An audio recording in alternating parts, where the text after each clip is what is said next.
Daryl was visiting the International Center for UFO Research. In Scottsdale. In Scottsdale. And we were dialoguing with him about Space Center down. And Daryl was saying at that time that he thought it should be someplace else. We're feeling that to be in Sedona. It's a very sacred land in Sedona. With a lot of, with some large crystals that are available to go on the Space Center. Is that representative of your passion? Yes, it is. What's stopping you? What is stopping it? Yes, that was the question. What is stopping it? If that is representative of your passion to create that kind of a center in the area called Sedona, is there anything that is stopping you from taking action in that direction? The answer to do it. Repeat. Finance. Yes. So there is that abundance question again. Yes. What is your definition of abundance? Is it only that finance represents abundance? Our definition of abundance is the ability to do what you need to do when you need to do it. Period. Therefore, are you willing to allow abundance to come to you in other forms? Are you willing to open up your definition of abundance? Yes. Do you believe that you can actually do it? I do, yes. All right. Then there's nothing stopping you from attracting what you need. And if what you need will be money, it will be attracted to you. And if what you need is something else, that will be attracted to you. Do you believe that? Yes. Are you sure? Yes, I am. All right. Then there's nothing stopping you, yes? All you need to do is take whatever actions you are already capable of taking on anything at any given moment that excites you the most. Whether it appears connected to your specific dream or not is not the issue, correct? Correct. Excitement is the key. Excitement is the thread that's connected to all other excitement. So it doesn't have to come in a form that looks like it's connected to the specific thing you may be excited about at that moment. But if you have taken the actions you can take, and you've taken it as far as you know how to go, and something else comes along that contains more excitement at that moment than anything else, take action on it, because it's not how it looks that tells you it's connected to the other thing that excites you. It's the fact that it's the most exciting thing at that moment that you have the ability to take action on that tells you it's connected. So act on it and let it lead you through synchronicity to the ideas that will also aid and assist you for all the other things that excite you as well. Does that make sense? Repeat. Follow the excitement thread. All you all have to do at any given moment is look at all the options available to you and choose the one that's the most exciting out of all of those options. It may seem to have nothing at all to do with what excited you a moment ago, but if you can take that no further, what else are you going to do but act on something else you're capable of acting on that contains the highest excitement out of all the choices available to you at that moment? If you do that, you will once again be the compass needle unerringly pointing toward magnetic north. I know it may look like you're going like this and like this and like this and like this sometimes, but that's just because you're paying attention to the surface appearance, which doesn't matter. It's the underlying state of being. It's the vibration, the excitement, the joy, the passion that matters. So if you follow that, even if the physical path goes like this, by following the excitement, you're actually taking the path of least resistance and the shortest possible route. Does that make sense? It does, yes. Does that make sense? Yes. Okay, thank you. Thank you. Oh, don't go in front of the camera. This way.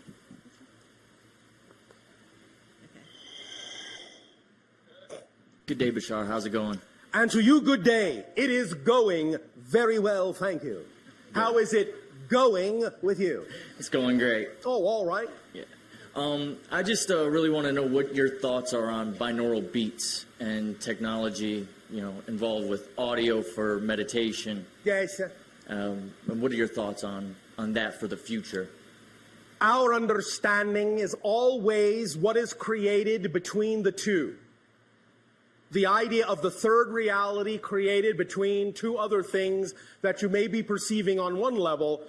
Always look for the third reality that is created by the two. That's where the true power, the true balance, the true effect lies in the other two. Does that make sense? Kinda. I don't know if I really. Is there follow. some other specific way you wish to discuss this concept? No, I'm really not sure if that's a good way of going about it. If to what is a good way? Meditating with binaural beats. If it's better to just do it without any audio and just try to. You are talking about permission slips again. Right. Remember, permission slips is simply the idea of any tool, any technique, any ritual you deem works best for you because you're attracted to it for the reason that it is specifically aligned with your internal belief systems, and that's why you're attracted to it, in order to give yourself permission to be more of who you are. So it doesn't matter what the technique, tool, or ritual is, as long as you feel, you believe it's the one that attracts you the most and feels like it's the one that works best for you. That's your permission slip. Right. Does that make sense? Totally. So approach it however you wish. If you're always choosing the one that you feel at that moment is the most attractive, it will be the correct one for you to do at that moment. Make sense? Yes. Does that help? A lot. Thank you. Thank you.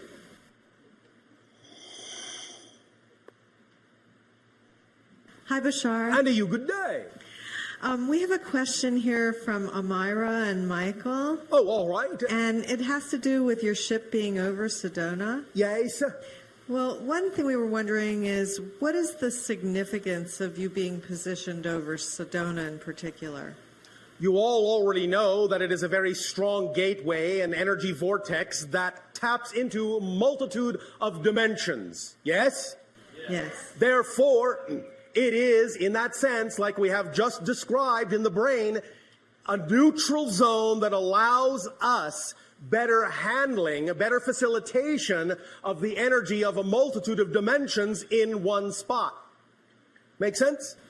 Yeah. It's like having your hand squarely on the main control switch to regulate the energy in a very easy way.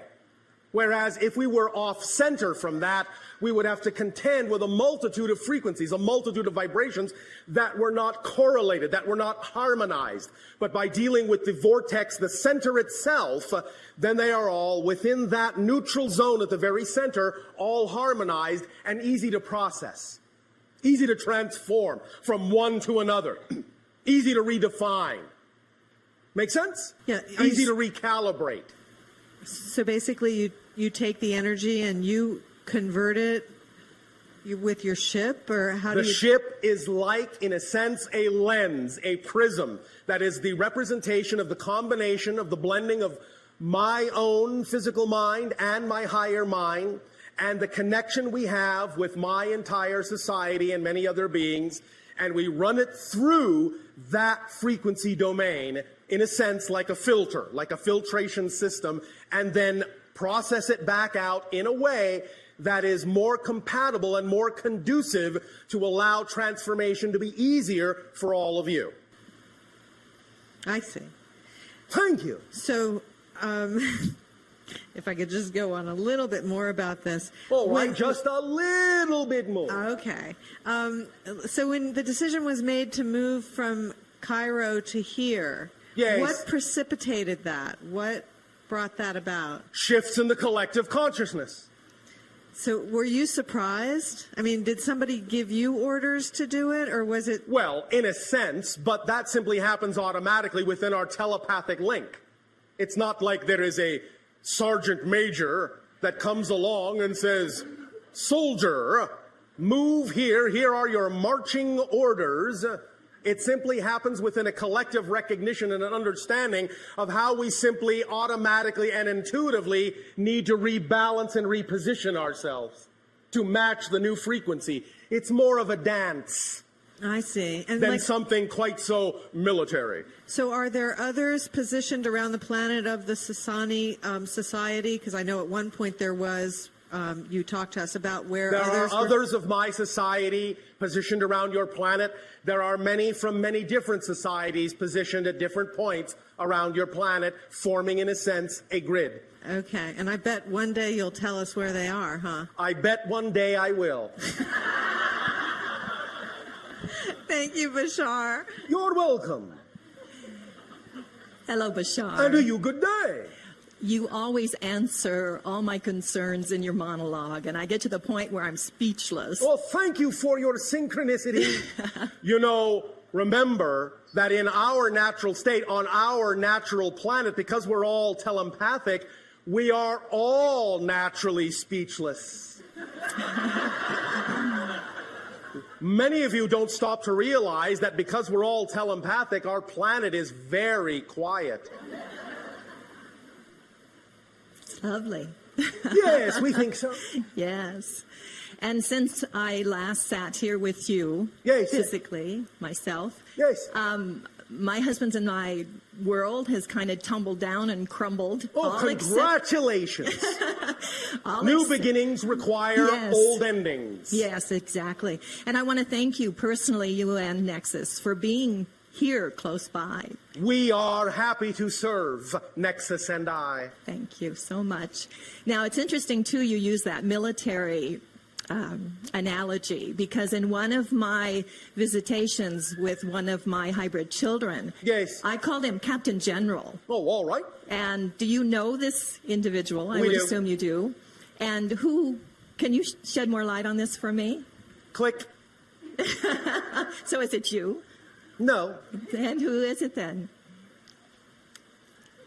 How do you wish us to define the idea that it is one of your children, which you already know? Well, it is more comforting to me being an earth person and not being a physical earth mother. I don't have earth children Yes. myself. In what way do you need a representation of this hybrid child to allow you better relationship with him? More, I guess I'm into my mind again. Obviously, I'm into that analytical mind again, where Yes. my mind is requiring something tangent. You Because mean I'm- tangible. tangible? Yes, thank you. You already have something tangent, Which is what, me? which is missing the point. Yes, I did, totally. The tangent between them and me. So, you want something more tangible. Please. All right. Where are you going to be on Mother's Day? On Mother's Day next year, Yes. Well, if you want to say Mother's Day 5 years from now, that's all right too. But yes, Mother's Day next year will do. where would Mother's Day 2010. 2010, I would love to be on a beautiful sandy beach with the ocean waves lapping at the shore. Where on your planet does that specifically take you? Well, I immediately think of Riviera Maya, which is south of Cancun. And that is where you would prefer to be of all the places on your planet that are represented by that kind of an environment that is representative of your highest passion to be there? Yes. Are you sure? No. Because there's so many places. I mean, I'd love to be in Greece. I'd love to be Right south of now, France. at this moment Yes, of sir. this conversation, maybe it will be different on Mother's Day in 2010. The point being, Yes. if you will be at whatever that place is on Mother's Day 2010, you will get your tangible connection. I see. All Thank right. you. Thank you. Thank you. Yes, sir. May I also interject this? I haven't personally spoken a lot about my relationship with the creation of the hybrid children before. All right. And I'm doing it more and more now. And I'm finding so many people have so much fear involved with Yes. this. And when you first shed light on this again for me many, many years ago, Yes. you said that I knew I could take it, and that's why I volunteered for the program. And Yes. it is my hope, it's my passion to project this in a way that is not fearful to others, because there's a lot of other Yes. people out there that Well, go have... right ahead. Oh, thank you. Project it in a non-fearful way. Yeah. Project it in a joyful way, in an understanding way. Remind them that these decisions are made from a level of higher mind, of spirit. Remind them that when it was made from that level, they knew what they were doing. Remind them that they knew that the agenda they were participating in would have a beautiful, loving, and beneficial outcome. Remind them that they chose it out of love. Yes. And then, if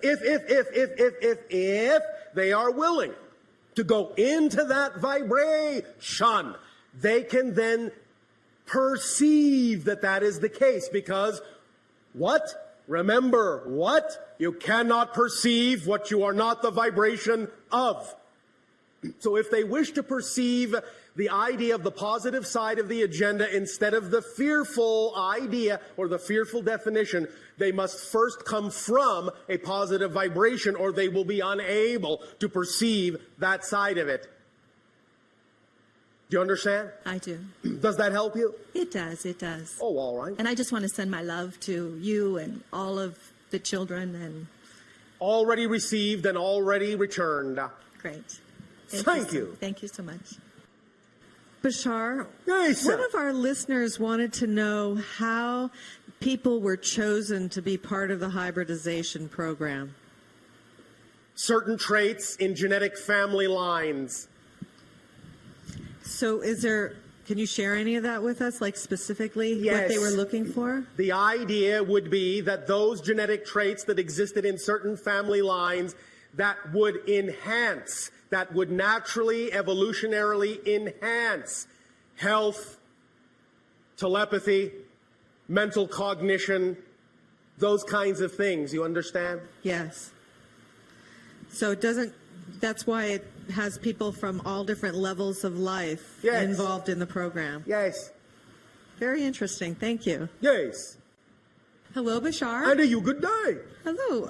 I was wondering, how do you view ascension happening? Or Ascension is happening right now Right. before your very eyes.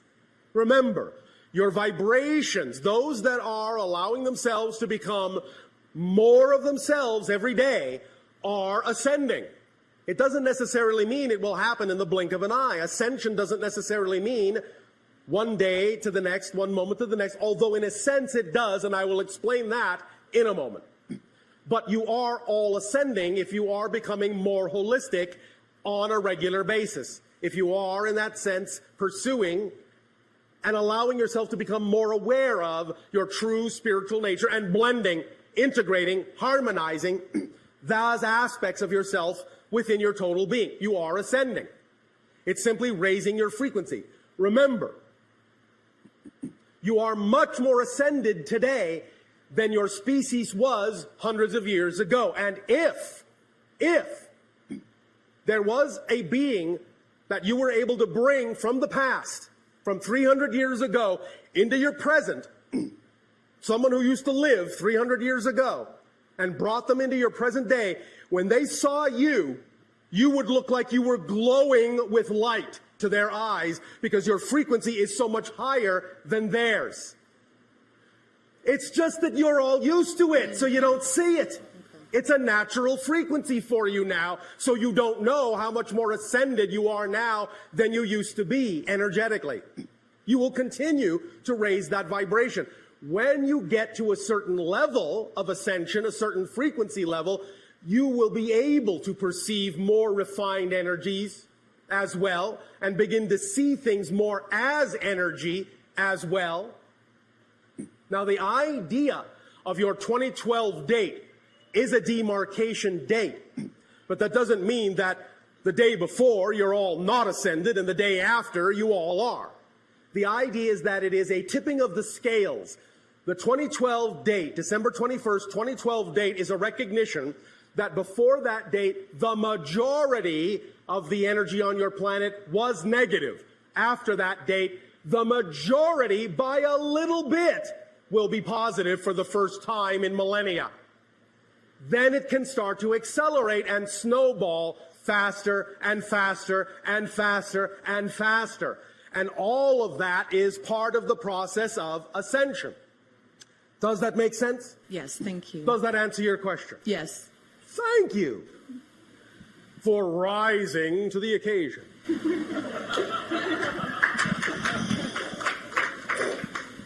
Hello, Bashar. And to you, good day. Thank you so much for being our teacher. We're deeply grateful for these I am transmissions. also your student. My question has to do with the children of the planet at this time, the Yes. crystal generation, if you will. Yes, What's we this- have labeled the idea of the beings being born on your planet within the last couple of decades as not so much a new generation, but literally a new species. Yes. And my question is, what specifically should we be doing to prepare these children for the transformation? Do you mean what can you allow these children to do for you to prepare the adults? That's exactly what I mean. How can we prepare each other Thank you. to ride the crest, so to speak? Thank you. The one crucial way is to allow each other in any relationship to become more of who you each are by fostering and supporting the furthering of whatever your passions are. Supporting your passions in each other, helping guide each other to express those passions in whatever ways are important to each of you is the most important thing you can do. Not pushing anyone into a rigid box, into a rigid framework, into a rigid pattern, into a rigid process, but expanding the idea that there may be a multitude of ways to do a thing and allowing the passion of each that is unique to be a new way to arrive at the doing of a thing so that everyone will be enriched by seeing and experiencing that unique way of doing that thing. Does that make sense? Yes. That is the primary way from our perspective that you can aid and assist each other best in the acceleration of what is going on your planet now with respect to teaching and learning. Does that make sense? Yes. The more experiential it is, the more it will stick. The more story-like it is, the more it will stick as information. Why do you think stories are so powerful? Why do you think you all remember stories so easily? Story structure is an archetypal structure of consciousness. And if you learn and if you teach based on story structure, it will always remain with you. And that will allow you to have an experience, and you will learn from experience. You will learn by being a part of a story, by taking on character, by exploring and going through the story structure. You will learn, you will be, you will do, and you will help each other very strongly. Does that make sense? Yes. Thank you very much. Thank you.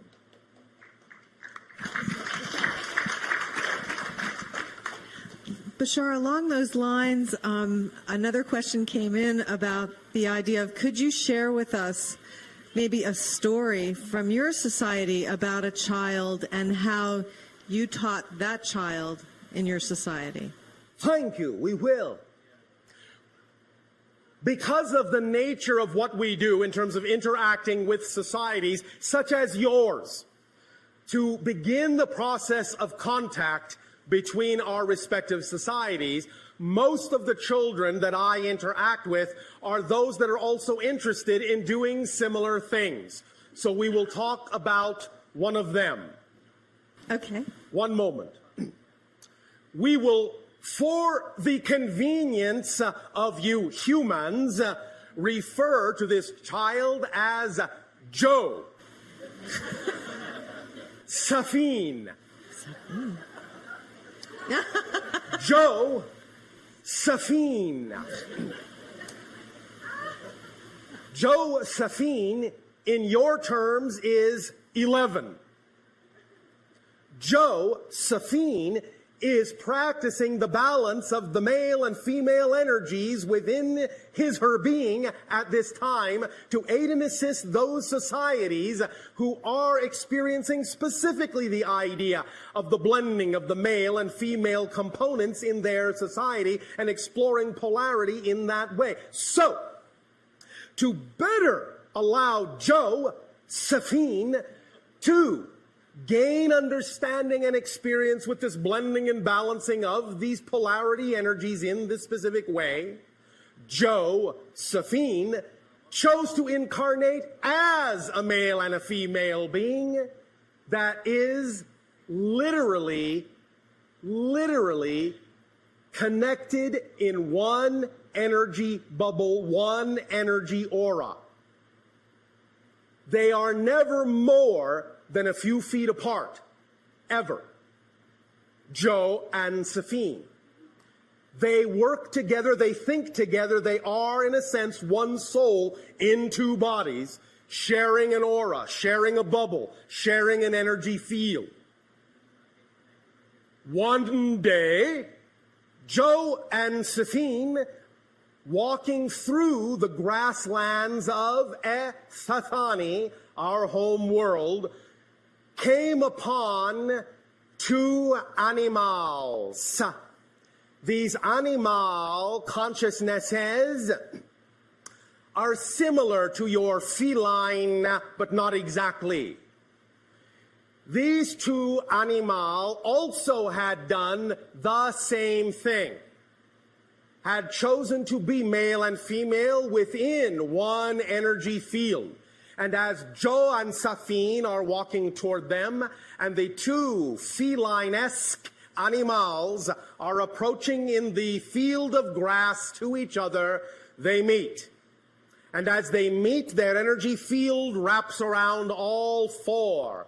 And for a time, the animal consciousnesses and Joe and Safine consciousnesses become intermingled, become mixed, become harmonized in the neutral zone.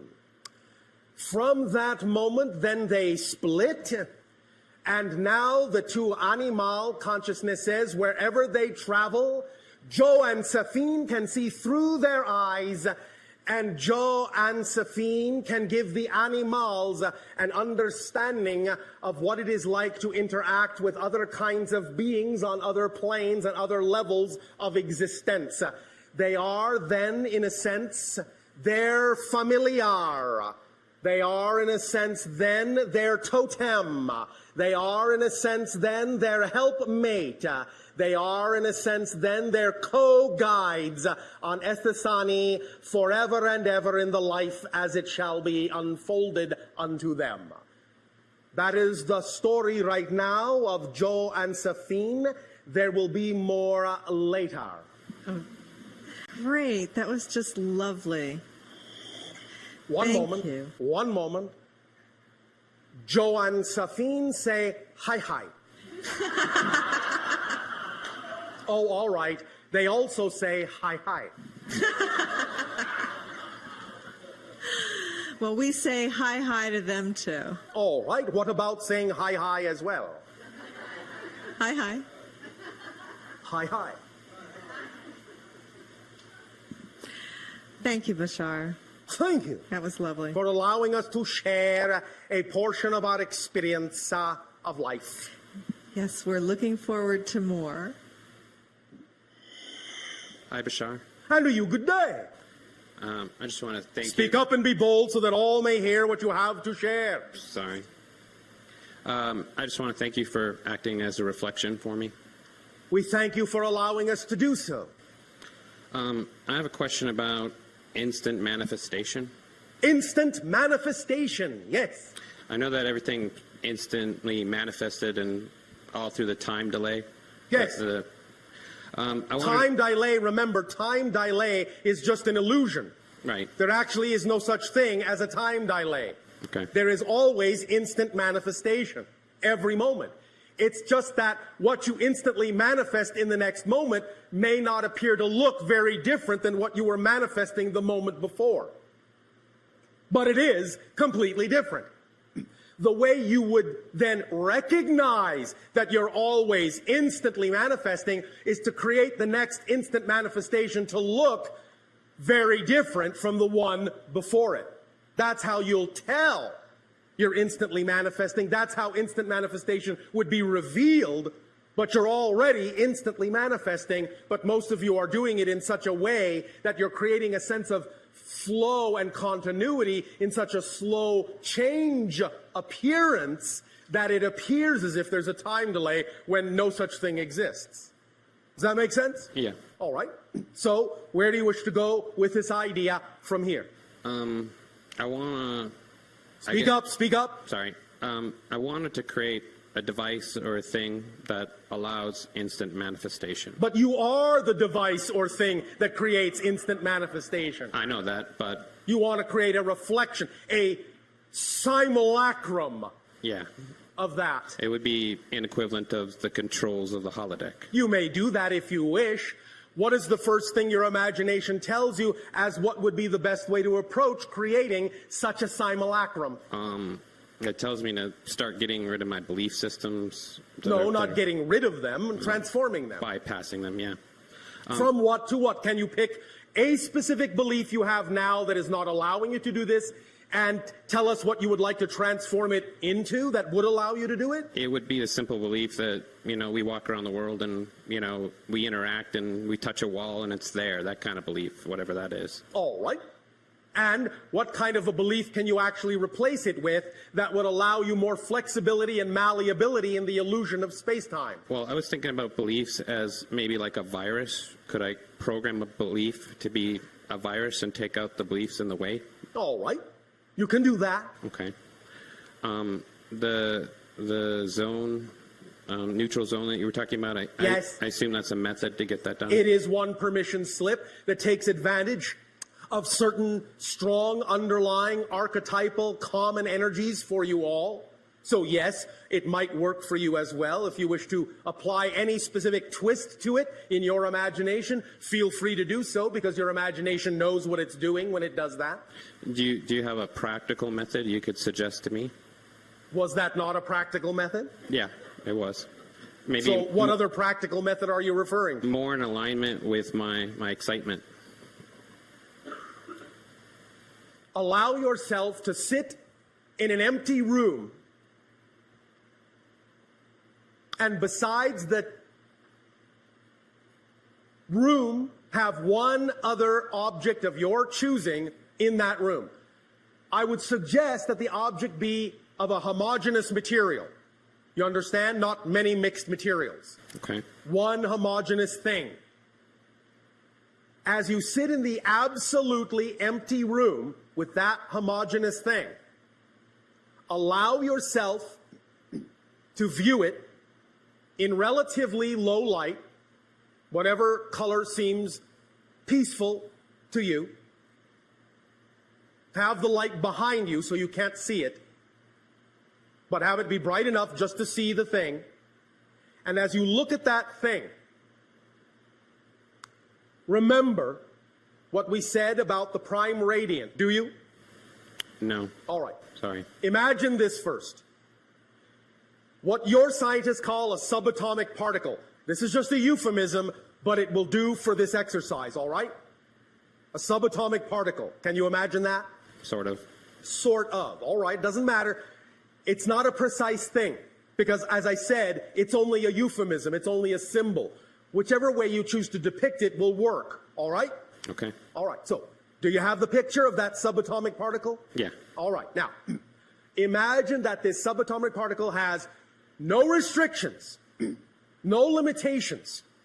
It can actually move at infinite speed if it wants to. Can you imagine that? Yeah. If something can move at infinite speed, that means it can be everywhere at once, correct? Right. Yes? Yes. That means it could appear to be more than one particle, couldn't it? Yes. All right. But you know it's the same particle, yes? Yes. All right. That is actually how reality is structured. All of the subatomic particles in you are the same subatomic particle, and they're the same subatomic particle in every single person in the room, and on the planet, and in the universe. The same one particle. Not the same one kind. The literally same one particle makes up everything by being so infinitely fast that it can actually appear to be another particle and another particle and another particle next to itself at the same time.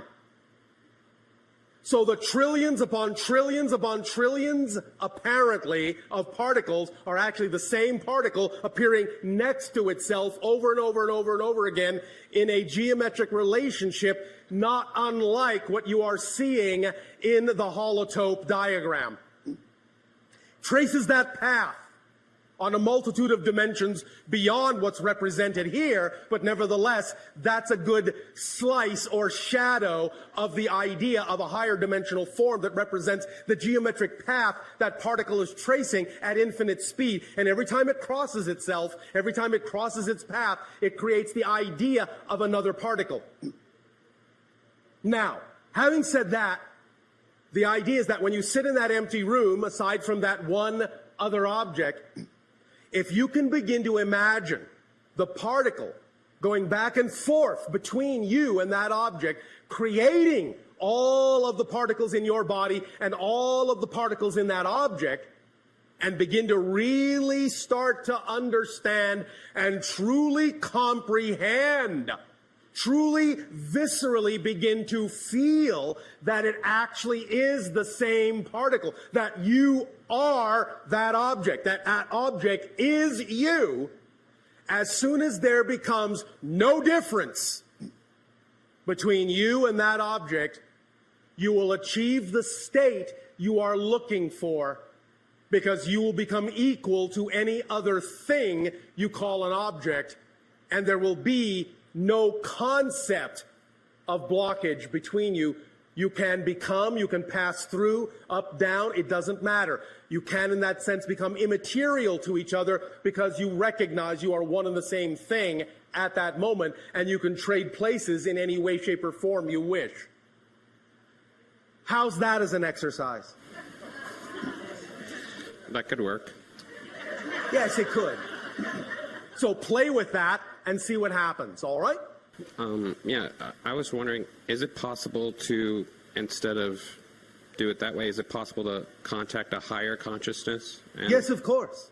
Okay. Remember, what we have initially said also is that the whole point here is to contact your own higher consciousness as well, because if it's not part of the equation, you actually won't be able to contact another higher consciousness.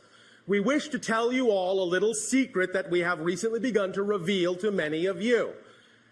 You're talking to your higher self right now,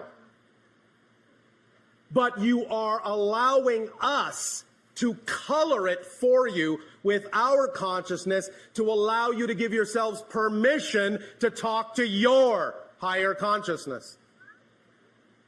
You're using us as a simulacrum to give yourself permission to talk to your own higher minds. But your higher mind is who you're actually talking with when you speak with us. So go have fun.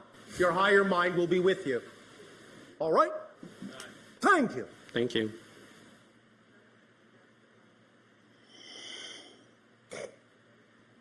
Good afternoon, everyone. Andrew, you good day. Thank you. We have this kind of idea in our civilization. It's about utopia. It's when everything is perfect and we were trying to build it. And how it's like your civilization doesn't look like...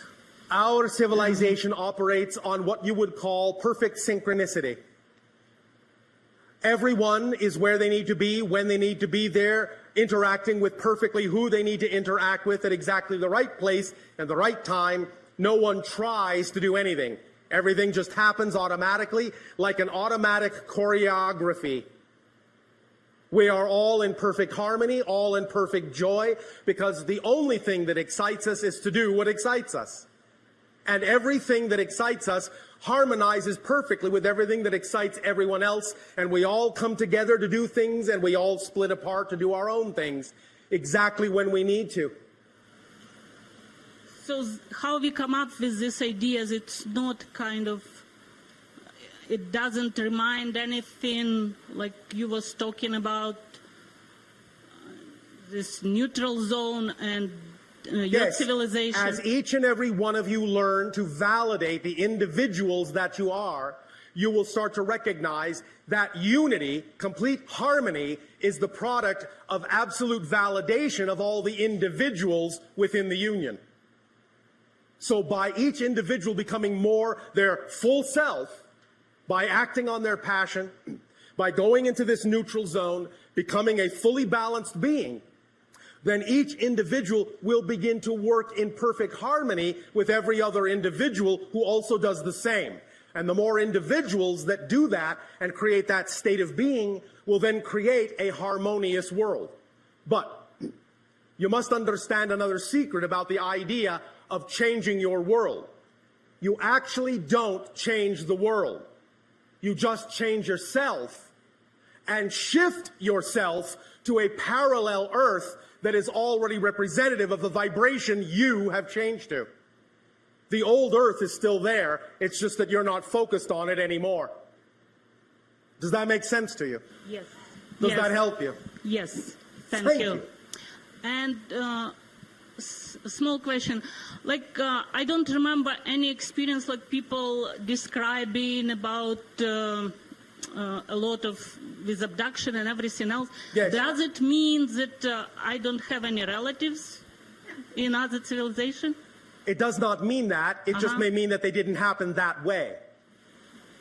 Ah. Mm-hmm. You understand? Yeah. You all have relatives in other civilizations for a variety of reasons, but it may not necessarily have taken place that way. Mm-hmm. All right? All right.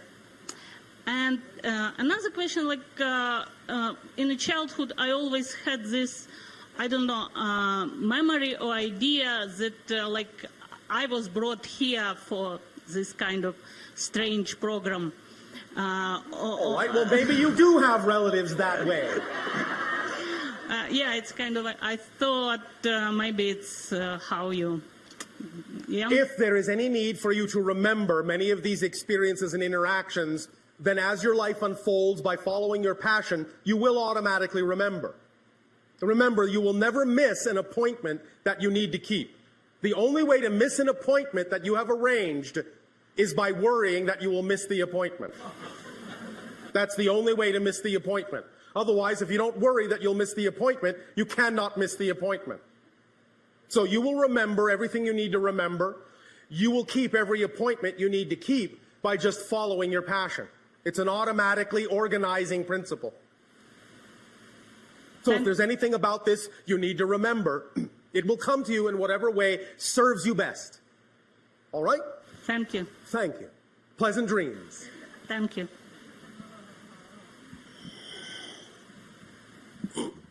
Greetings, Bashar. And to you, good day. I would like you to speak about phobias. Phobias. Yes.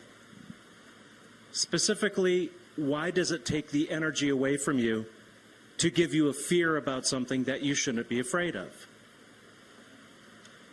If you are afraid of it, it is an indication of a belief system within you. Every single emotion is an indication of a definition you believe to be true about yourself in relation to the circumstance.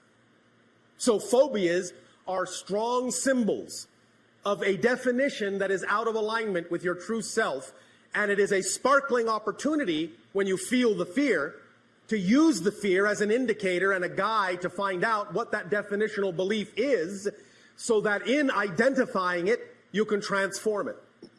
But it almost always has to do with the idea of a belief or a definition about yourself in relationship to something in the circumstance or some circumstance in your life that it symbolizes. Does that make sense? Yes, no, maybe? No. Oh, all right. What about it doesn't make sense? The way that it controls my higher consciousness, that I'm very passionate about being somewhere else.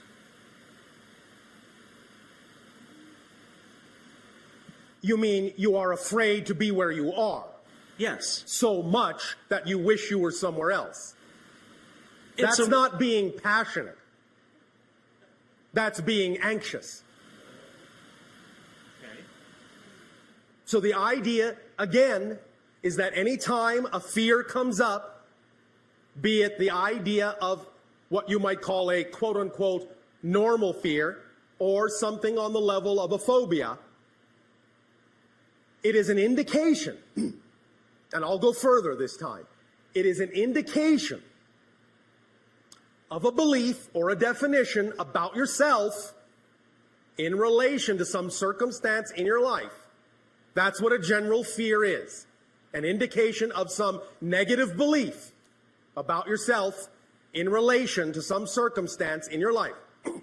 A phobia, being that it is so much more amplified or magnified, is an indication not only of a negative belief about yourself in relation to some circumstance in your life, it is also an indication of a belief, of the existence of a negative belief that allows you to be addicted to the negative belief about yourself. It's a reinforcer, an amplifying belief that's also negative.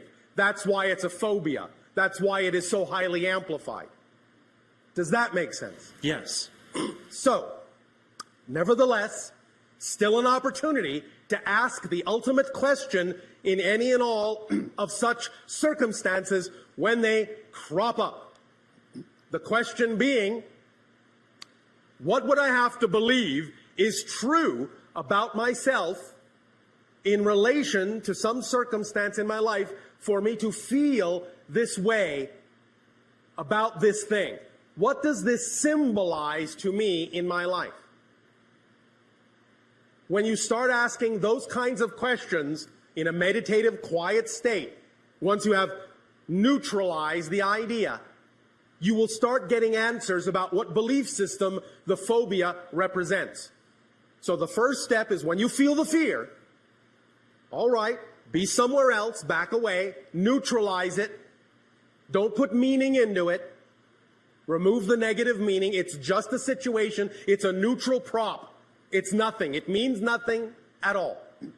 Now then ask the question, what would I have to believe is true in order to have this fear, to have this feeling about some circumstance in my life that this thing represents? When you do that from a neutrally balanced place of meditation and you're quiet and listen for an answer, you will start to hear your higher mind answer you about what the negative belief actually is. You'll start to get a feeling. You'll start to get a picture. You'll start to hear something, or you'll just get a knowingness. Something will just pop into your head, or you'll feel inspired about something. You will get some information. But that's the question. What do I have to believe is true about myself in order to feel the way I do? That's the fundamental question. Make sense? Yes. Does that help you? Yes. Anything Thank else? You. No. Thank you. Thank you.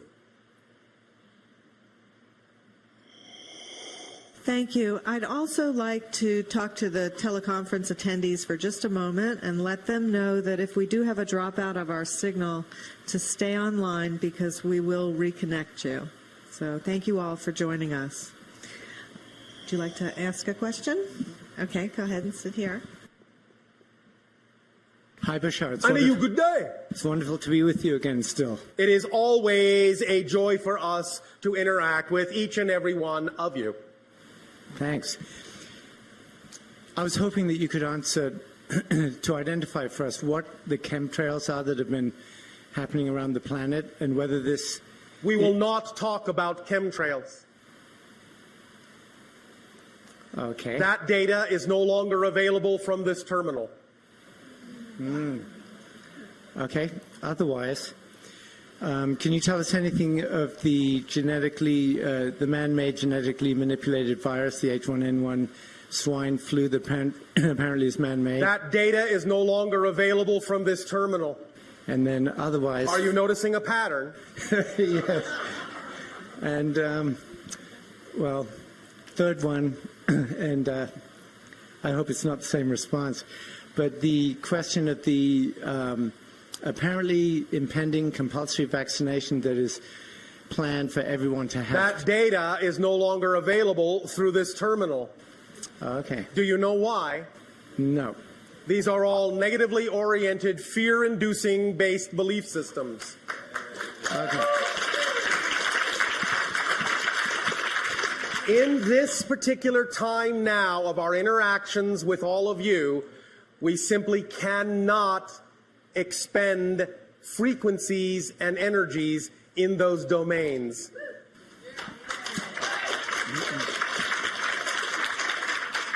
So in doing so for us, then they will not exist. Remember, in the reality of the vibration that you prefer to choose, such things simply would not exist. Therefore, it is pointless to discuss things which are not a part of a reality you say you don't prefer. Great. Well, thank Do you. you understand? Yep, I do. That's wonderful. We know that to many of you this may seem simplistic, but it is actually quite powerfully profound if you really take the full meaning of this to heart. So thank you for allowing us to reflect the idea of the preferred vibration of the new reality back to you. Thank you. That's very empowering. Thank you.